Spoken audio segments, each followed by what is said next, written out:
Bersama saya Azlin Arif dalam rentasan berita edisi 1294. Antara paparan utama. Walaupun minta maaf, MP PAS terus dikecam netizen. PN didakwa rasuah pengundi.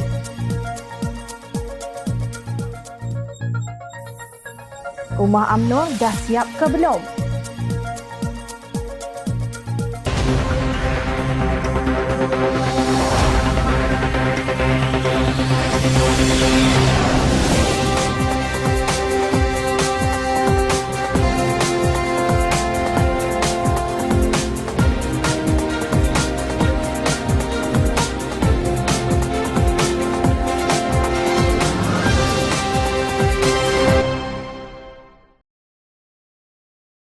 Assalamualaikum dan salam sejahtera.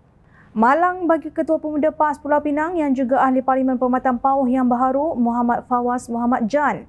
Walaupun meminta maaf, beliau tetap dikecam oleh netizens yang tidak puas hati.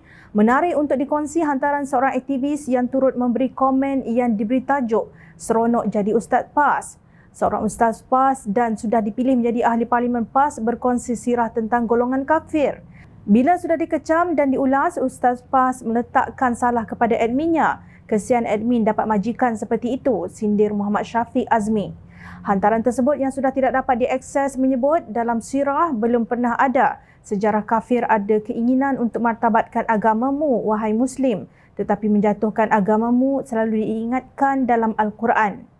Setelah dikecam, Muhammad Fawaz berkata, "Saya memohon beribu kemaafan di atas kecuaian dan kekhilafan yang berlaku. Posting ini tidak berniat untuk menyinggung perasaan mana-mana pihak atau perkauman."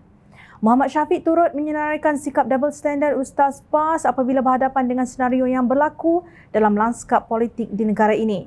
Masa dia dalam kerajaan yang naikkan cabutan judi daripada 8 kali hingga 22 kali, dia diam sahaja, walhal 31 bulan dia dalam kabinet. Tapi bila kerajaan PAS Kedah yang ambil masa hampir 2 tahun untuk menutup seluruh premis judi, terus mereka belagak. Timbullah ustaz-ustaz PAS mendabit dada kepada kerajaan, katanya sebagai pembukaan hantarannya. Muhammad Syafiq juga membangkitkan situasi lawatan Perdana Menteri Datuk Seri Anwar Ibrahim ke Terengganu yang tidak disantuni oleh Menteri Besar yang bertaraf pendidikan PhD dalam bidang aeroangkasa Datuk Seri Ahmad Samsuri Mokhtar dan para eskonya. Bila dibiarkan Ahli Dewan Undangan Negeri serang PM Anwar berkaitan lawatan ke Terengganu, Ustaz PAS tumpang sekaki reka segala macam analogi bodoh untuk membetulkan salah. Selang beberapa puluh jam, MB Terengganu tampil dan menyalahkan komunikasi. Komunikasi pun salah, pimpinan PAS dan ustaznya tak pernah salah dan meminta maaf, sindir Muhammad Syafiq Azmi. Beliau turut menempelak sikap seorang pemimpin PAS yang menyindir Menteri Pertanian dan Keterjaminan Makanan MAFS Muhammad Sabu yang pergi ke Tamil Nadu untuk membuat tinjauan kualiti telur yang akan diimport ke Malaysia bagi menampung kekurangan telur di Malaysia. Isu telur punyalah gigih nak menyindir menteri tak perlu cari telur sampai ke Tamil Nadu. Ustaz PAS pun tumpang sekaki. Bila menteri jawab dan mereka tercedok, Ustaz PAS yang ada buat pekak dan tulis sahaja. Mereka lupa faham juga di bawah seliaan menteri yang mereka sindir, tempelaknya. Walaupun tidak menyebut nama, Muhammad Syafiq dipercayai merujuk kepada sindiran pengerusi Jawatan Kuasa Pertanian, Industri Asas Tani dan Pembangunan Desa Negeri Terengganu, Dr. Azman Ibrahim yang berkata, sebagai langkah jangka pendek dan penyelesaian sementara, bermula dari pertengahan Disember 2022, Farma Terengganu telah membawa masuk lebih 340,000 bekalan telur dari negeri lain ke Terengganu sebagai langkah bagi mengatasi isu kekurangan bekalan. Ini adalah telur tempatan dan bukan dari Tamil Nadu. Tak perlu untuk ada gelaran doktor di hadapan nama, jelas kenyataan azman itu secara tersirat memperlekeh usaha Muhammad pergi ke Tamil Nadu, India untuk meninjau proses dan kualiti pengeluaran telur di negara berkenaan. Setelah terkantoi kerana diingatkan oleh Muhammad bahawa tindakan Farma itu atas arahan beliau, ini respon Azman. Terima kasih YB Menteri, ada masa jemputlah mari makan roti canai telur di Terengganu. Esko Terengganu pun tak ada klaim apa-apa yang menyatakan bahawa kerajaan Terengganu yang bawa masuk telur kan. Itu telur dari ladang di Melaka yang dibawa masuk oleh Farma Negeri Terengganu. Kalau awal-awal lagi ucap terima kasih, apa salahnya? Kan sifat sopan santun itu Islamik berbanding menyindir tak ketahuan. Muhammad Syafiq juga menyindir kenyataan bekas Timbalan Menteri Agama Datuk Marzuq Syari yang membangkitkan mengenai tayangan filem Pulau. Filem Pulau yang akan ditayangkan pada 9 Mac 2023 mengandungi babak lucah dan berlebihan. Tidak ada menteri yang bersuara pun, kata Marzuq dalam hantaran di Facebooknya. Muhammad Syafiq mengingatkan tarikh Lembaga Penapisan Filem LPF memberi kebenaran untuk tayangan filem tersebut dan Menteri Dalam Negeri ketika itu ialah Setiausaha Perikatan Nasional yang di dalamnya ada PAS iaitu Datuk Seri Hamzah Zainuddin. Ustaz PAS ini lupa filem ini melepasi tapisan LPF pada September 2022 iaitu di mana ketika itu dia masih lagi menjadi Timbalan Menteri Agama. Menteri KDN yang bertanggungjawab waktu itu adalah Hamzah Zainuddin. Selalu orang buat filem teaser tidak rasmi dah bertebaran. Jangan lupa konsert Billie Eilish LGBT juga berlangsung ketika Ustaz PAS ini mengawal maslahat agama, sindir beliau. Secara sinis, Muhammad Syafiq berkata bagi PAS apa yang berlaku yang salah pihak lain, termasuk admin Datuk Seri Anwar Ibrahim, Datuk Seri Ahmad Zahid Hamidi. Pendek kata, Ustaz PAS semua tak pernah salah. Yang salah semua komunikasi, admin, Anwar, Zahid dan lain-lain, sindirnya. Hantaran PAS berunsurkan hasutan itu memberi gambaran bagaimana rupa bentuk propaganda mereka pada pilihan raya umum ke-15 lalu. Jika selepas pilihan raya umum pun masih ada cakap-cakap berbaur hasutan, tidak dapat dibayangkan apa yang ditohmah ketika mereka berkempen sebelum ini. Justru tidak menghairankan apabila netizen tidak memaafkan Muhammad Fawaz. UMNO Terengganu memfailkan petisyen pilihan raya mencabar keputusan pilihan raya umum ke-15 di 3 parlimen iaitu Marang, Kuala Terengganu, Kemaman yang dimenangi calon PAS. Pengerusi Perhubungan UMNO Terengganu, Datuk Seri Ahmad Said berkata, petisyen pilihan raya itu difailkan di Mahkamah Tinggi Kuala Terengganu pada 3 Januari lalu. Bekas Menteri Besar Terengganu itu mendakwa PAS merasuah pengundi pada 15 hingga 17 November tahun lalu dengan kebanyakan isi rumah menerima wang antara RM500 hingga RM1,000. Ahmad mendakwa antara rasuah yang diagihkan semasa tempoh berkempen itu termasuklah wang kepada pengundi luar serta beberapa peruntukan kerajaan Terengganu, pimpinan PAS kepada belia, mahasiswa dan warga emas. Menurut beliau, hampir 20 saksi dari 3 parlimen berkenaan, kebanyakannya dalam kalangan pengundi berusia 18 hingga 21 tahun, bersetuju membuat pengakuan di mahkamah bahawa mereka menerima rasuah itu. Sudah 9 kali saya sertai pilihan raya, tapi tak pernah saya tengok begitu banyak wang diagihkan kepada pengundi. Kerajaan Terengganu mula agihkan dana bantuan kerajaan seperti air belia, air siswa dan air pencen diberi semasa kempen PRU15 terutama pada 15, 16 dan 17 November tahun lalu. Contohnya di Kemaman, bantuan air siswa ini diberi pada malam 17 November. Air pencen pula diberi kepada mereka yang berusia 60 tahun ke atas sebanyak RM600 semasa kempen PRU15. Parti pula beri duit kepada pengundi luar dan remaja antara RM200 hingga RM300 termasuk kepada pengundi UMNO yang ada dalam senarai putih kita. Jadi setiap rumah dapat antara RM500 hingga RM1,000 katanya pada satu sidang media. Pada pilihan raya umum ke-15, Parlimen Kemaman dimenangi calon PAS Cik Alias Hamid dan Parlimen Marang kekal dikuasai Presiden PAS Tan Sri Abdul Hadi Awang. Begitu juga Parlimen Kuala Terengganu yang dimenangi oleh Datuk Ahmad Amzad Hashim. Ahmad mendakwa rasuah berlaku sepanjang kempen pilihan raya umum ke-15 di seluruh Terengganu. Namun, kebanyakan saksi di parlimen lain enggan tampil di mahkamah menyebabkan UMNO hanya dapat memfailkan petisyen di 3 parlimen sahaja. Bukti petisyen ini termasuklah dalam kes video tular yang menunjukkan pengundi perlu bersumpah, "Wallahi saya undi PAS sebelum diberi wang. Ini berlaku di Marang. Saya pergi sendiri ke rumah orang yang bagi duit itu di kampung Tok Hakim, tapi dia dah tak ada. Saya difahamkan dia dah lari entah ke mana," katanya. Beliau merujuk kepada keputusan mahkamah membabitkan Parlimen Cameron Highlands 5 tahun lalu menjadi duluan bagi petisyen pilihan raya UMNO Terengganu. Menurut rekod, pada 30 November 2018, Mahkamah Pilihan Raya mengisytiharkan kemenangan kepada calon Barisan Nasional pada pilihan raya umum ke-14 Datuk C. Sivaraja terbatal dan tidak sah. Terdahulu, Pengerusi Perikatan Nasional Kedah Datuk Seri Muhammad Sanusi Mat Noor mencabar Presiden UMNO Datuk Seri Ahmad Zahid Hamidi menangkap mana-mana pemimpin politik di negara yang didakwa mengamalkan politik wang. Dia sudah menjadi timbalan Perdana Menteri, jadi arahkan tangkap semua yang main politik wang. Jangan cakap sahaja, katanya di petik Harakah Daily. Menurut beliau, tuduhan demikian khususnya terhadap pemimpin Perikatan Nasional sangat tidak berasas kerana perikatan itu tidak mempunyai wang untuk bertindak demikian. Sebaliknya, Sanusi mendakwa UMNO dan Barisan Nasional yang tersohor sejak dahulu terlibat dengan politik wang. Politik wang dalam UMNO dan Barisan Nasional bukan perkara baharu sejak 70-an dan 80-an lagi sampai sekarang. Jadi, nasihat saya tak perlulah kaitkan orang lain dengan perkara ini, tegasnya. Sebelum ini, Mahkamah Tinggi Melaka menetapkan 31 Januari bagi memutuskan bantahan awal petisyen pilihan raya yang difailkan oleh calon Barisan Nasional Abdul Hakim Abdul Wahid untuk membatalkan kemenangan Datuk Mas Ermiyati Samsudin di Parlimen Masjid Tanah pada pilihan raya umum ke-15.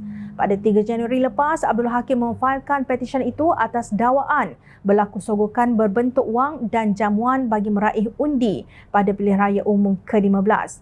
Mas Ermiyati sebagai responden telah memfailkan bantahan awal dengan mendakwa petisyen tersebut dibuat di luar masa ditetapkan di bawah Seksyen 38 Akta Kesalahan Pilihan Raya 1954. Kes di Melaka ini menunjukkan dakwaan merasuah pengundi ini berlaku bukan hanya di Terengganu. Dakwaan ini turut dinyatakan oleh Timbalan Presiden Keadilan, Rafizi Ramli, yang berkata PAS mencapai kemenangan terbesar mereka pada pilihan raya umum ke-15 disebabkan retorik perkauman dan dengan menganjurkan majlis makan malam mewah. Beliau tidak setuju kemenangan PAS adalah kerana pengaruh video TikTok. Sebaliknya, Rafizi berkata politik wang dan retorik yang sering diulang-ulang bahawa orang bukan Melayu akan mengambil alih negara ialah punca utama kemenangan mereka. Beliau berkata demikian dalam ceramah kepada ahli keadilan Kedah dan Pulau Pinang baru-baru ini. Di kampung halaman saya di Terengganu, saya dengar cerita orang minta duit mana sahaja mereka pergi. Kenduri juga dibuat di mana-mana. Ini faktor-faktor yang mempengaruhi kemenangan PN, katanya.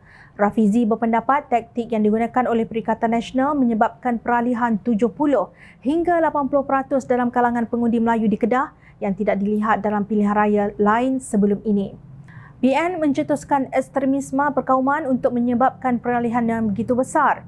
Ini lebih membimbangkan saya. Corak pengundian Melayu dahulunya seimbang. Sebelum ini marginnya sempit. Buat pertama kali ia seluas ini. Kita perlu atasi trend berbahaya ini, tegasnya. Jika dakwaan mereka benar, ia akan memalukan kerana Perikatan Nasional berslogankan bersih dan stabil atau singkatannya BEST. Slogan itu sinonim dengan tag Islam memimpin yang digunakan oleh PAS dalam pelbagai hantaran mereka di media sosial. Sekarang Barisan Nasional telah menyambut cabaran Muhammad Sanusi. Kita tunggu apa kata Mahkamah Dunia. Timbalan Pengerusi UMNO Johor Datuk Nur Jazlan Mohamad seolah-olah mengaku UMNO berhadapan dengan pemberontakan pihak yang tidak puas hati apabila jawatan Presiden dan Timbalan Presiden tidak dipertandingkan. Keputusan itu bermakna kedudukan Datuk Seri Ahmad Zahid Hamidi sebagai Presiden dan Datuk Seri Muhammad Hassan Timbalan Presiden selamat. Rumah sudah siap tapi pahat masih berbunyi.